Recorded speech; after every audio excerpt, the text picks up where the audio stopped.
இன்றைய நாளொரு சிந்தனை நிகழ்ச்சிக்கு உங்களை வரவேற்கின்றேன். இன்றைய நாளொரு சிந்தனை நிகழ்ச்சியில் நான் சொல்லப் போவது பூனைக்கு மணி கட்டுவது யாரு. இதனுடைய அர்த்தம் என்னென்று பார்த்தீங்கன்னு சொன்னால், உங்கள் எல்லாருக்கும் தெரியும் இஸ்ரேல் காசா யுத்தம். இதற்கு முதல் மணி கட்டியது ஹமாஸ் என்னும் இயக்கம். இந்த உங்களுக்கு தெரியும் 2023ஆம் ஆண்டு 10ஆம் மாதம் 7ஆம் தேதி இந்த ஹமாஸ் என்னும் இயக்கம் போய் இஸ்ரேலை தாக்கியதில் 1400 பேருக்கு இறந்தார்கள். இது ஹமாஸ் என்னும் இயக்கம் இஸ்ரேலை தாக்கப்போது என்று அவர்களுக்கு தெரிந்திருக்கும். இருந்தும் அவர்கள் மௌனமாக இருந்தார்கள். அப்போதான் நாங்கள் அடிக்க இல்லை, இவர்களால் எங்களை அடித்ததுன்னு சொல்லி காரணம் சொல்ல முடியும். அதனால் இன்றைக்கு உலக நாடுகள் எல்லாம் மௌனமாக இருக்கின்றது. ஏனென்றால் இஸ்ரேல் என்னும் நாட்டுக்குள்ளே போய் இந்த ஹமாஸ் என்னும் இயக்கம் அடித்தபடியால் இவர்கள் தீவிரவாதம்னு சொல்லி இந்த உலக நாடெல்லாம் இன்றைக்கும் இந்த இஸ்ரேல் வந்து காசாவை முழுமையாக அடித்து உடைத்தும் கூட உலக நாடெல்லாம் அமைதியாக இருக்கிறது. காரணம் இதுதான், இவர்கள் தீவிரவாதம் என்று சொல்லி அவர்கள் மௌனமாக இருக்கிறார்கள்.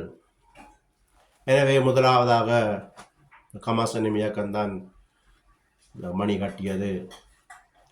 அதே மாதிரி தான் இன்றைக்கு ஈரானும் சொல்லி கொண்டு இருக்கிறது இஸ்ரேலை அடிக்க போகிறோம்னு சொல்லி.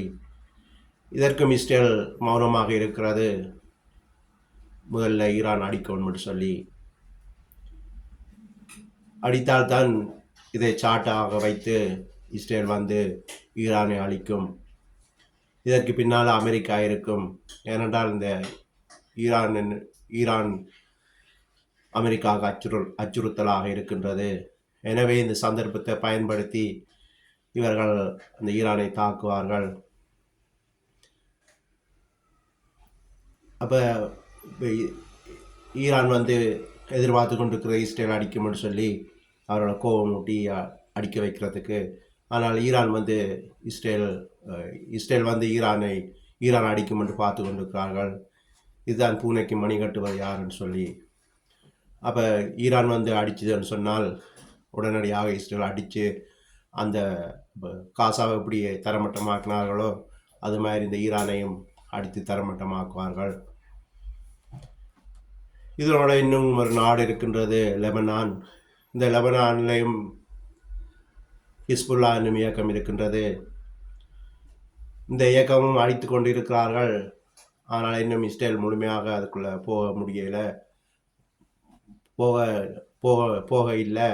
ஆனால் சீக்கிரம் இந்த ஈரானை முடித்து விட்டு மறுபடி இங்கே வருவார்கள் லெபனானுக்குள்ள. என்றால் முதல் லெபனானை தாக்கினால் ஈரான் வந்து இஸ்ரேலை தாக்கும். அதனால் பொறுமையாக இருக்கிறார்கள். ஈரானை முதல் அழித்து விட்டு பிறகு லெபனானுக்குள்ளே போகிறதுக்காக வேண்டி. இப்படியாக உலகத்தில் யுத்தங்கள் நடந்து கொண்டிருக்கிறது. முதல் யார் பூனைக்கு மணி கட்டுவது என்று அர்த்தம். உங்களுக்கு தெரியும், அதுக்கு முதல் உக்ரைன் ரஷ்யா சண்டை.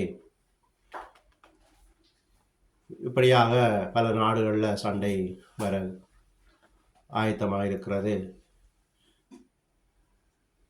இதேமாரி ரஷ்யாவும் சொல்லி கொண்டிருக்கிறது அணுகுண்டு பாய்ப்போம்னு சொல்லி. ஆனால் உடனடியாக ஒரு நாடும் அதை செய்யாது.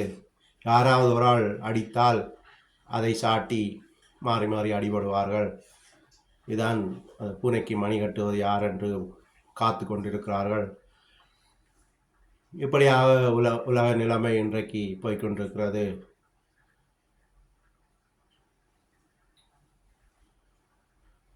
எனவே கவனமாக இருங்கள்.